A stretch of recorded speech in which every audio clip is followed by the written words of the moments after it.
estar en la mesa presentada por Raquel García, que es la creadora del Club de Lectura de Novela Negra Conelle. Y en esta mesa participarán los siguientes autores: Javier Rumbero, adelante; Jorge Sánchez López,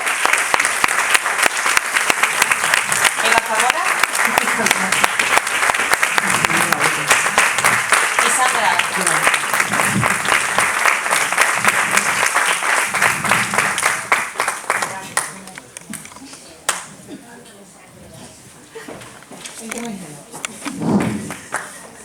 Adelante.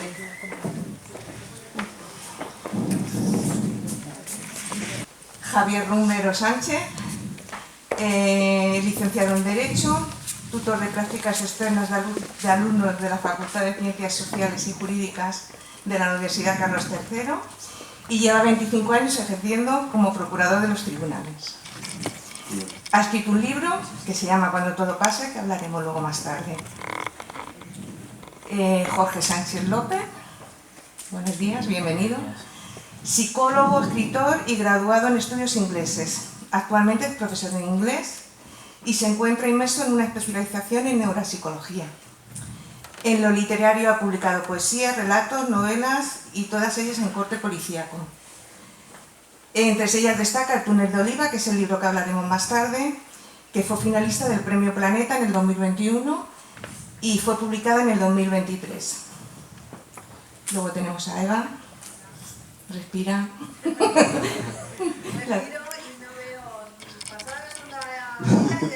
Caras no las distingo porque no me he podido poner la diadema tan mona. La tenemos aquí un poco nerviosa. Eva es madrileña, desde niña la apasiona mucho la lectura, es una escritora prolífica y cercana con sus lectores. Tiene 11 novelas publicadas. Su obra se ha centrado en el thriller y en la novela negra, que son los géneros que más le gustan. También tiene alguna novela romántica, o sea que primero los enamora. ¿El personaje destinado a ser víctima es el que marca la trama de la novela? Yo creo que sí. ¿Se me oye bien? Sí. Buenos días a todos. Evidentemente cuando hay... Ahora mejor. Cuando hay víctimas en la novela, no solamente es la víctima, digamos, la que sufre las consecuencias, en este sentido mal logradas, sino todo el entorno que le recrea, también de alguna manera pues está padeciendo lo que es una ausencia de un ser querido. Su círculo cercano y también el círculo más allá, que de alguna manera está afectado directa o indirectamente por esa muerte que en el caso de la novela negra siempre es una muerte trágica, una muerte que no es esperada y que te acoge, te hace tambalear todos los cimientos de tu propia persona. Pues yo, por ejemplo, pienso que, como tú, que cuando tú hablas del entorno y puedes trabajar un poco con cómo les afecta a los que quedan vivos y cómo es un proceso de duelo más encubierto, con depresión, tentativas de suicidio, por ejemplo, entre los familiares de esas víctimas, se puede trabajar para ver el reguero que deja, cómo afecta al entorno. Y luego también, si hay un muerto en este caso, pues cuando vas tirando hacia atrás y viendo un poco cómo ha sido su vida hasta ese momento, ves un poco toda la vida que tenía por delante y lo que podía haber sido y la historia que él tiene, ¿no? Pero también hay novelas donde se rompe la distinción entre buenos y malos, se rompe la distinción entre víctima y agresor, porque hay una serie de personas que van todos contra todos, ¿no? Y todo el mundo está movido al final por los mismos impulsos, ¿no? Que habéis comentado antes, de rabia, codicia, etcétera, etcétera, ¿no? Entonces ahí, sí, depende de cómo afrontes la novela, pues es diferente darle el papel central al investigador, a hacerlo al asesino, o incluso, pues, como digo yo, ya en una novela negra pura y dura, que es hacia donde yo estoy yendo ahora, en lo que tengo por ahí inédito, donde ya todo el mundo tiene sus odios contra todos y ya pues no hay un caso como tal, ¿no?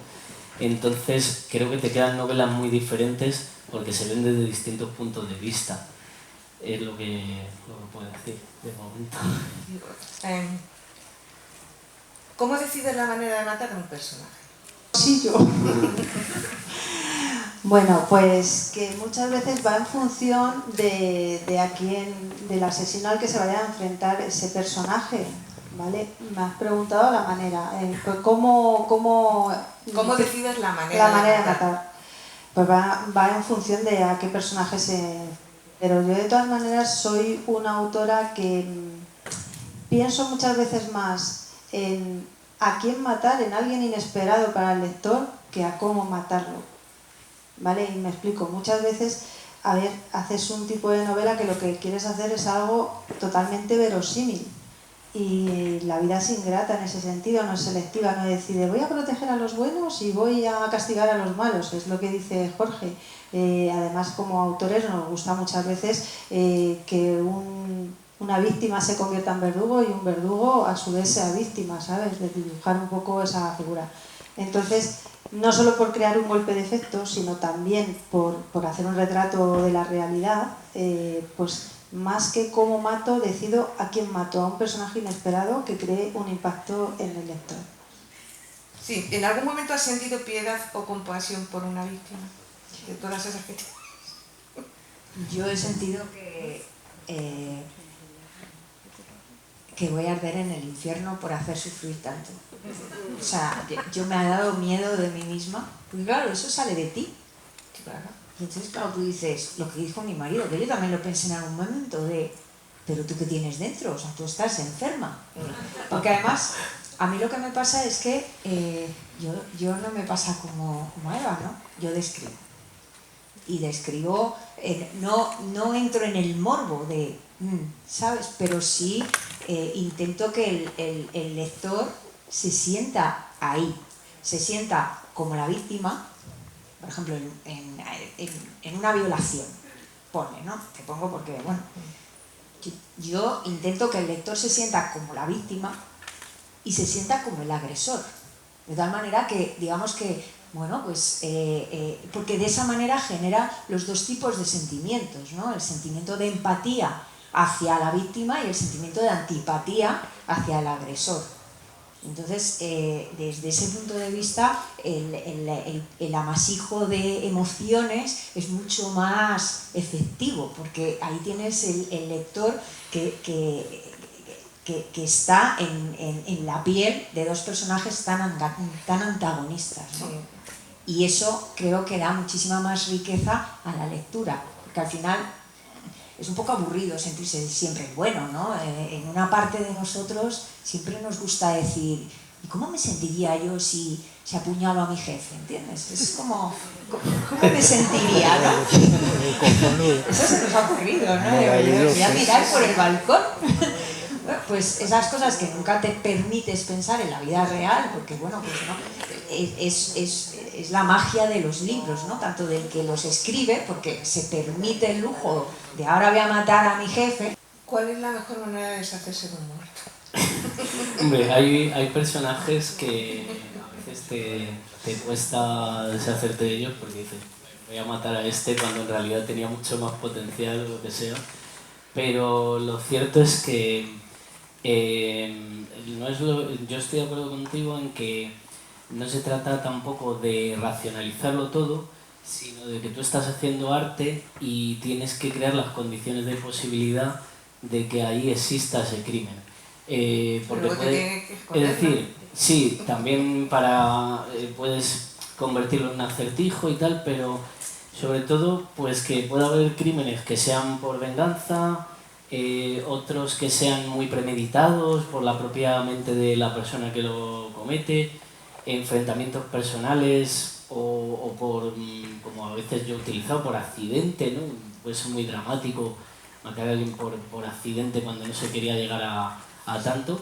Y al final es un poco retratar cómo se sienten los dos, qué piensan, cómo se sienten y cómo actúan, ¿no? Porque al final, bueno, esto en plan el psicoanálisis, por ejemplo, está el impulso de placer y el impulso de muerte, eso lo tenemos todos, ¿no? Pero que llevado a un extremo acaba en un crimen, porque tú puedes tener esas ideas como mataría a mi jefe, ¿no? Pero no se lleva a la práctica. O tú puedes tener una autoestima muy baja, hacerte daño a ti mismo, pero no lo llevas al extremo, Sí, pero al final, no te llegas a ¿cómo te matar. deshacer de los muertos? Solamente un poco porcentaje se llega a matar. Y en cuanto a cómo lo plasmo yo materialmente, no soy más de lo psicológico que del detalle. Y doy algunas pinceladas ocasionales de lo que hay, y luego ya después intento indagar en todo lo que había. Dependiendo de la psicología del que lo hace, puede ser que deje un montón de pistas por ahí y que los investigadores no lo vean, porque no siempre es todo tan al milímetro como a veces queremos creer, que está todo súper bien tapado, sino simplemente que no se ha mirado donde había que mirar, o simplemente pueden llegar y quemar los restos y tirarlos al río, o eso usted a saber, o hacerlo pasar por un suicidio. A ver, por ejemplo, en mi libro es una jeringuilla clavada en el cuello, ¿no? Esas son ideas que me dan lectores que son médicos, y entonces pues al final me terminan dando la idea, ¿no? De las sustancias que tienen dentro del cuerpo, que había ingerido, todo ese tipo de cosas. Yo me centro mucho más en esos detalles fisiológicos, y luego después en que el asesino puede intentar hacer creer que ha sido otra persona. Huellas puede tener de alguien a quien ha tocado, que a su vez ha tocado a otro, y te aparecen las huellas del tercero. O sea, no hace falta como esconderlo mucho para que tú puedas crear ahí un misterio. O sea, que porque no es tan perfecto como solemos creer. ¿Qué víctima no matarías? Por ejemplo, cuando uno escribe una novela, hace antes por capítulos, cada uno tiene su estilo, su esquema, ¿no? Hace como una especie de plan. ¿A qué capítulo quiero hablar de esto, de esto, de esto, de esto? Pero conforme vas escribiendo, sin saber por qué, te surgen cosas nuevas y dices, ostras, que a este no me lo quería cargar. Pero es que la novela me lo está pidiendo. La novela me está diciendo que estos personajes que sabes que van a empatizar la gente con ellos, porque tú como escritor ya estás empatizando, porque tienen una trayectoria, porque aparecen en un momento concreto. Pero dice, llegado a tal punto, convendría que estos personajes dejaran de existir. Y continúa la novela tomando esas muertes, enlazándolas de alguna manera para que la novela resulte coherente y continúe con otros personajes. Evidentemente, hay algunos que mueren y uno lo siente, y el lector lo siente también, pero hay que valorar la novela en su conjunto. Yo creo que estas cosas, luego al final, todo puede tener su lógica y su coherencia. Entonces, de entrada, coincido totalmente. Tú tienes una idea, pero yo la he cambiado muchas veces sobre la marcha, porque es la misma la novela, la trayectoria la que te va diciendo, este por aquí, este por allá, y entonces tú lo cambias. En mi novela también mueren unos cuantos, más de 10. Claro. Es que me gusta mucho. Es que, sí, debo decir, porque en el policíaco la tradición, o lo que la gente suele hacer, pues metes un muerto al principio. ¿Qué pasa? Que, como ha comentado Sandra, al meter un muerto al principio, a la gente no le importa mucho, pero no lo conoce, ya tienes que ir atrás, empezar a hacer un flashback, ver un poco cómo era esa persona, te arropas en el entorno, en ver cómo le afecta a su entorno, y luego ya pueden aparecer más muertos por el camino.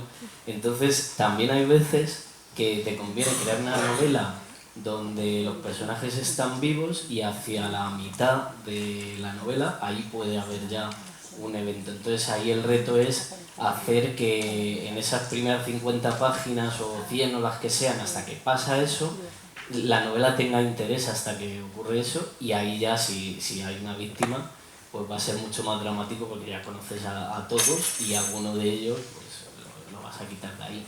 Entonces ya irías mucho más lineal, y ya no te obliga a tener que ir para adelante y para atrás, pero bueno, la forma es que tú lo plasmes de un modo o de otro. Sí. Bueno, antes de hablar de... Yo opino como tú, que no hace falta morir para estar muerto en vida. O sea, una víctima yo creo que es casi aún peor, es ese sufrimiento que lleva en el entorno, que condiciona y cambia su vida por completo. evidentemente una muerte, y a mí sí, a nivel psicológico, es lo que más me gusta, adentrarme en todos los personajes. Yo lo digo siempre, que soy una autora de personajes y de desgranar la psicología de cada personaje, la víctima, el agresor, el entorno.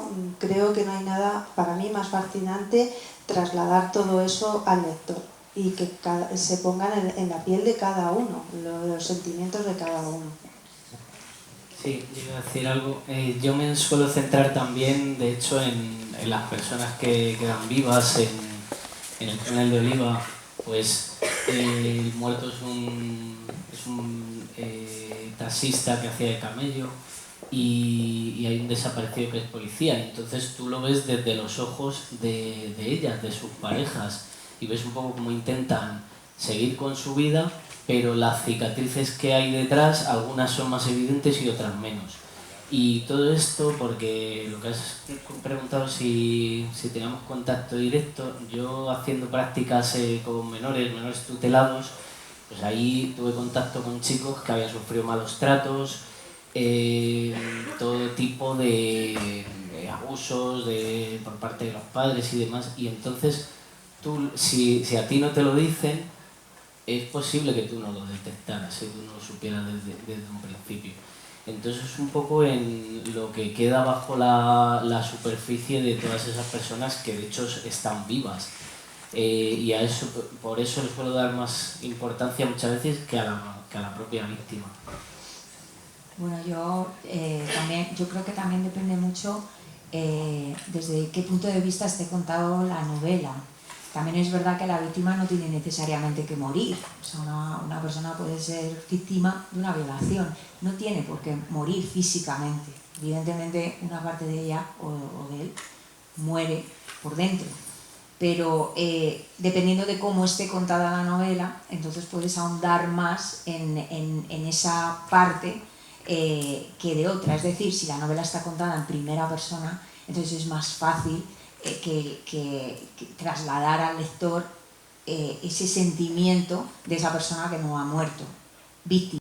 Bueno, yo iba, porque justo enlaza con lo que estábamos hablando antes, la inspiración y tal. A ti se te puede ocurrir una idea, se te puede ocurrir en la cama, donde sea, luego ya dices, pues esta es una buena idea, lo empiezas a racionalizar, lees noticias reales, pues esto ha ocurrido en la realidad, esto que se me ha ocurrido a mí en la cabeza, y empiezas a ver que sí que ha ocurrido cosas parecidas, lees las noticias y entonces a partir de ahí le das forma y creas algo que a lo mejor, a no ser que estés haciendo un true crime que sea basado totalmente en un hecho real, ya te lo inventas tú. Pero a mí sí me pasa un poco como a Eva, que luego el personaje te va hablando.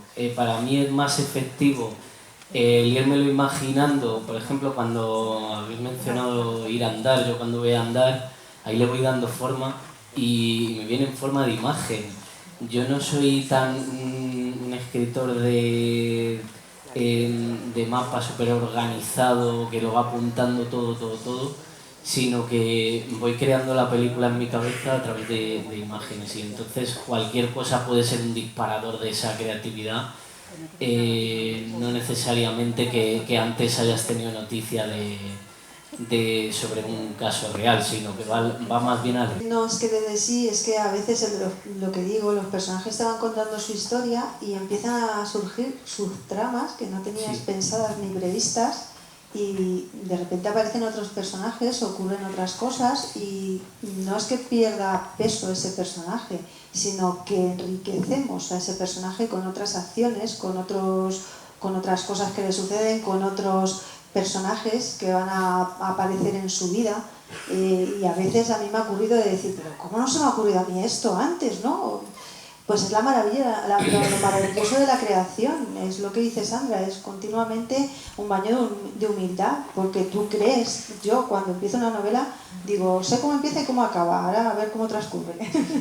Sí. Y muchas veces hasta el fin ha cambiado de lo que tenía previsto, y hasta el inicio, porque con el crecimiento de los personajes y todo el arco ha cambiado, y he tenido que ir al principio y decir, no, es que ahora tengo que cambiar esto porque si no ya pierde un poco coherencia, ¿no? Y vas al principio y matas a alguien que en principio llegaba hasta el final vivo. También. O resucitas a alguien. O de repente, exactamente, o un personaje que pasaba por allí, hola, ¿qué tal? Muy buenas, adiós, dices, ostras, que le puedo utilizar y claro, y coge una relevancia muy importante dentro de la novela. Y eso es lo bueno.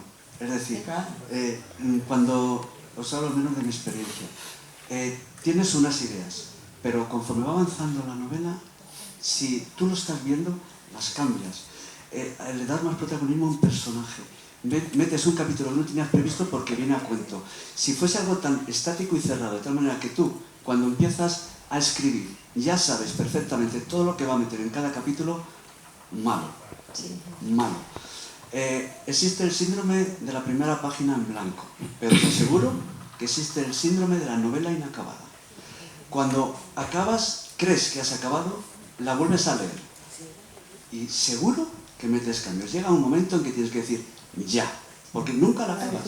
Es decir, es un proceso tan dinámico y está tan vivo que constantemente, en la medida en que tú estás escribiendo, vas creando los personajes y las historias, eso fluye. Entonces, parece que es una cosa, pero va por aquí y va para allá.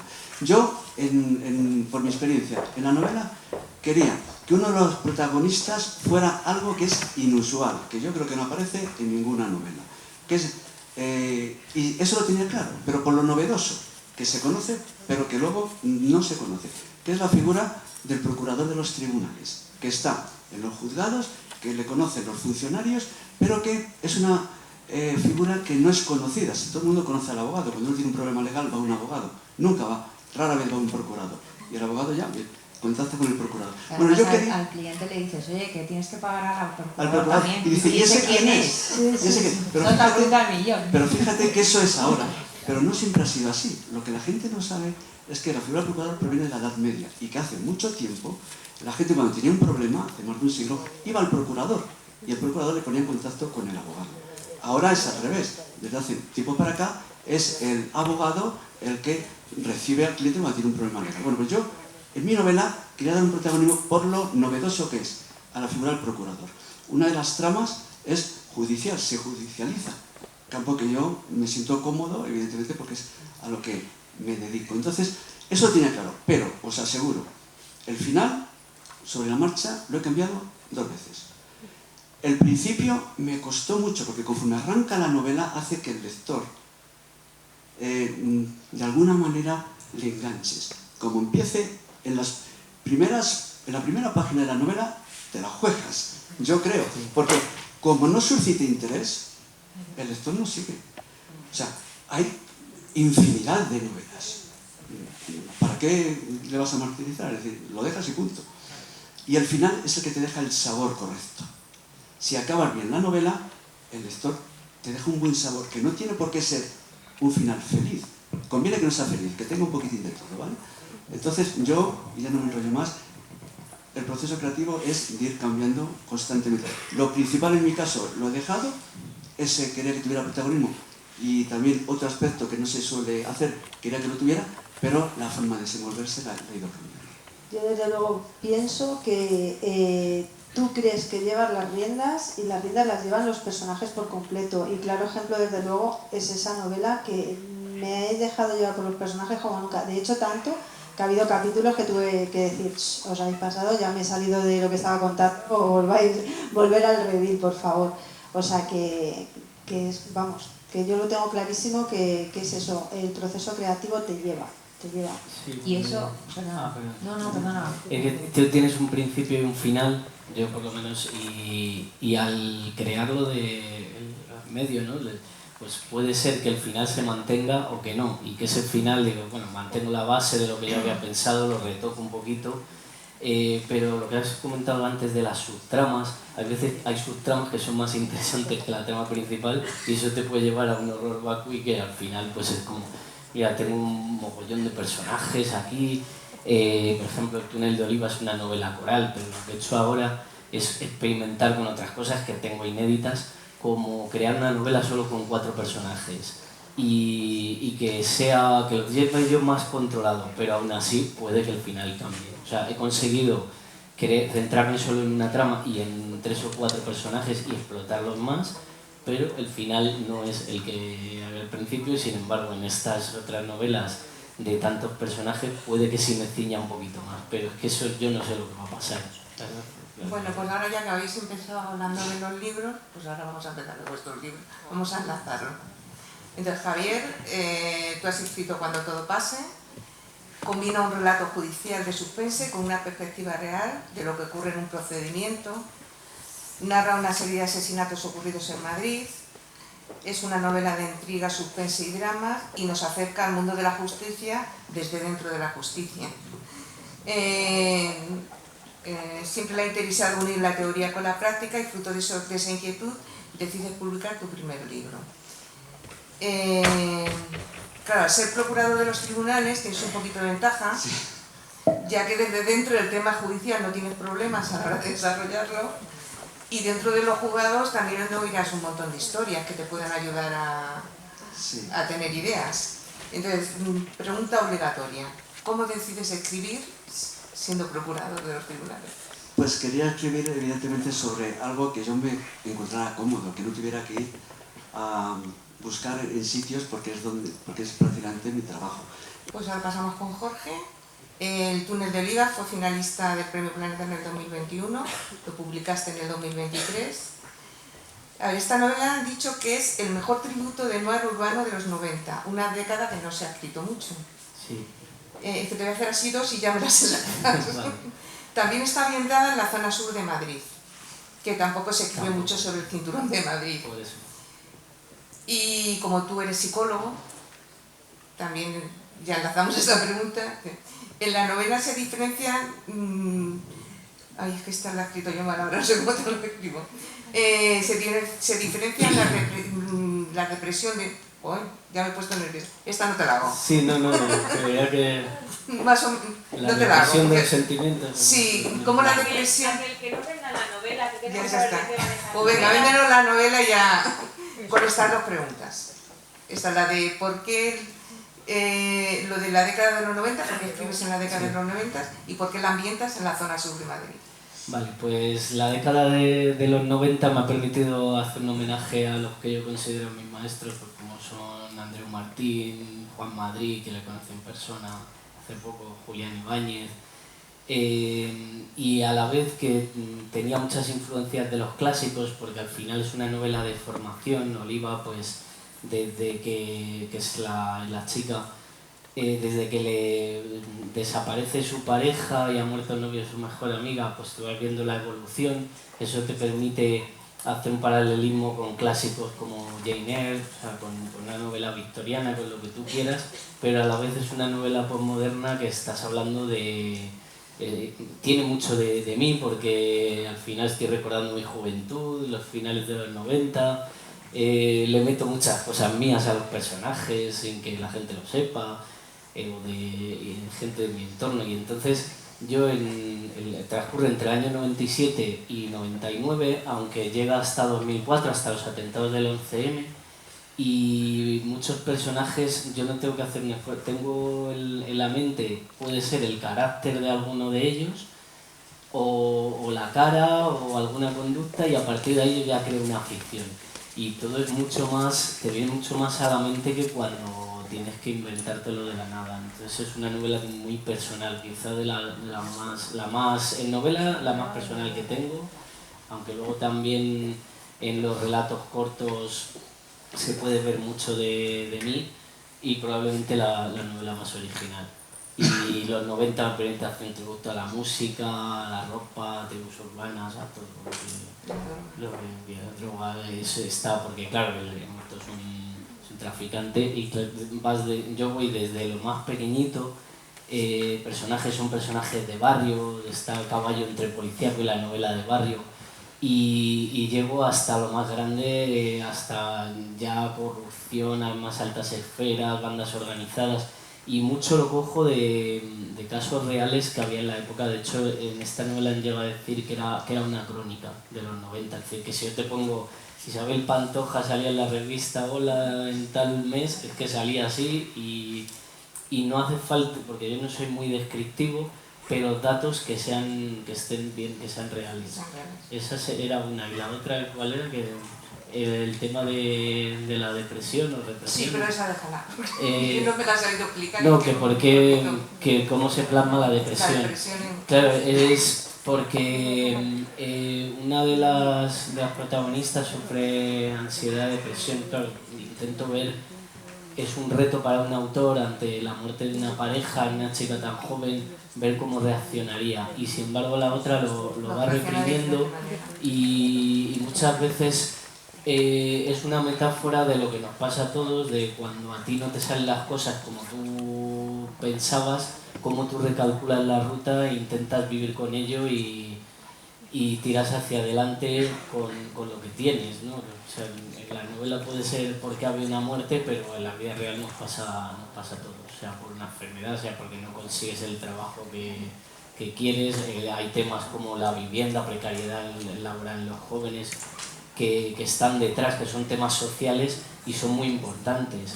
Y luego el tema psicológico, yo siempre, igual que en el caso de quien es abogado, siempre se va a ver reflejado, yo siempre meto un personaje con afasia, o con mi padre alguno, o ante un evento traumático, una fuga, amnesia, por ejemplo, de una fuga disociativa, que empiezas a andar, no sabes dónde vas, no sabes quién eres y dura unas horas.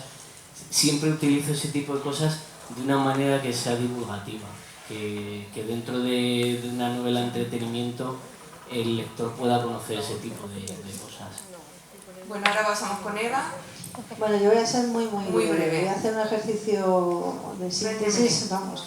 Mi novela se embarca en el mundo virtual y pone el foco en la desaparición de una famosa influencer cuyo paradero tiene dos versiones muy distintas: la que da su pareja, que dice que está haciendo un retiro espiritual, y la que da su community manager, su gestora de redes sociales, que dice que es imposible que se haya marchado sin avisar a sus seguidores y sin darles a ellos instrucciones de cómo proceder en su apretada agenda. Ella se obsesiona, la gestora de redes se obsesiona tanto con que no ha podido desaparecer por voluntad propia, que pone sobre aviso a la policía y señala a la pareja de la influencer como el responsable de la desaparición.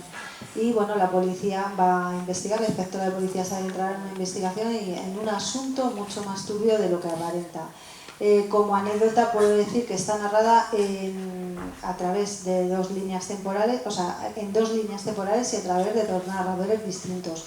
En presente y en primera persona, según la va contando, según lo va viviendo la protagonista, que es la community manager, y en un futuro cercano, a través de un narrador externo, donde se va a ir conociendo toda la investigación y al resto de los personajes. Y ya está, solo que os animéis, espero que ahora seáis víctimas de la curiosidad y os animéis a leer la novela. Muchas gracias. Bueno, yo sabré lo que sí, que el significado del libelo de sangre, que a mí me resulta muy curioso. Vale. Y luego ya... No os preocupéis. Bueno, voy a meter el significado en el argumento y así resumo.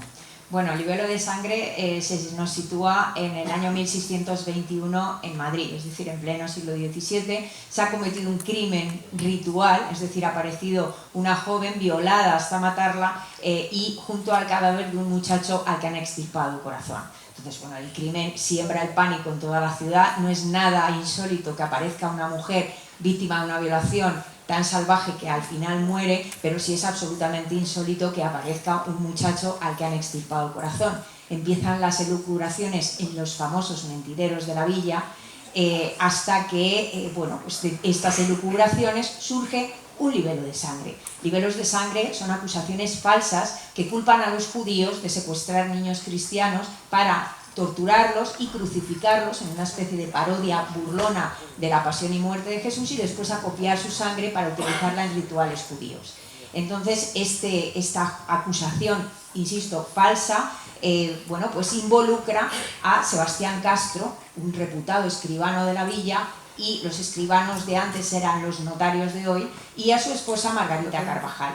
Entonces, mientras la larga y siniestra sombra de la Inquisición se cierne sobre ellos, el hijo mayor, Alonso Castro, un muchacho de 13 años, consigue escapar de la Inquisición y entonces empieza una especie de carrera contrarreloj en la manera de buscar una forma de salvar a sus padres de esa hoguera que cada vez humea más. Esto le obliga a dejar un mundo acomodado y sumergirse en los bajos fondos de aquel Madrid. Aquel Madrid no era el de las mansiones, no era el de los palacios, era un Madrid sórdido, siniestro, peligroso, muy oscuro y nada acogedor. Alonso se ve inmerso en este mundo absolutamente desconocido para él, en este Madrid que a él le espanta, pero que se tiene que habituar, y para ello le ayudan Juan y Antonio, que son dos pícaros indigentes de los muchísimos que había en el Madrid de la época y que no tienen nada, solamente tienen amistad. Eso es lo que le ofrecen a Alonso y con eso es suficiente para él para mantenerse en ese norte, que es lo único que le mantiene en pie, que es rescatar a sus padres y recuperar a su familia. Bueno, ya una última pregunta, una cada una, rápida. Javier, escoge una historia de un libro que te gustaría vivir, solamente una. ¿Tú quieres que nos maten a todos? No, pero solo una. Una solo, la última. Escoge una historia de un libro que te gustaría vivir. Ostras. Vamos a ver, pues... me hubiese gustado, por ejemplo, en... Rápido, ya. Porque nos van a comer. Sí. Pues en Ruiz Zafón, en la novela de las librerías esas que te describen, me encantaría estar en ese momento, en esa época, mirar por una mirilla todo cuanto acontece y vivirlo de manera más directa, todo ese mundo. ¿Último libro que has leído? Drácula. Vale, ahora estoy con un libro que te ha hecho llorar. Pueden ser tuyos, ¿sí? Bueno, yo lloré mucho con las víctimas de la Angélica Rostro del Mal, pero ahora mismo que me haya hecho llorar, pues ahora mismo de emoción, no sé, de rabia sí, pero de emoción ahora mismo... Pues de rabia, que te haya hecho llorar. El último que me ha hecho llorar un poco de rabia ha sido Indira, no digo más. Si pudieras conocer a un personaje de un libro, ¿quién sería? Atreyu, de la historia interminable. Yo también lo veo contigo. Pues nada, muchísimas gracias.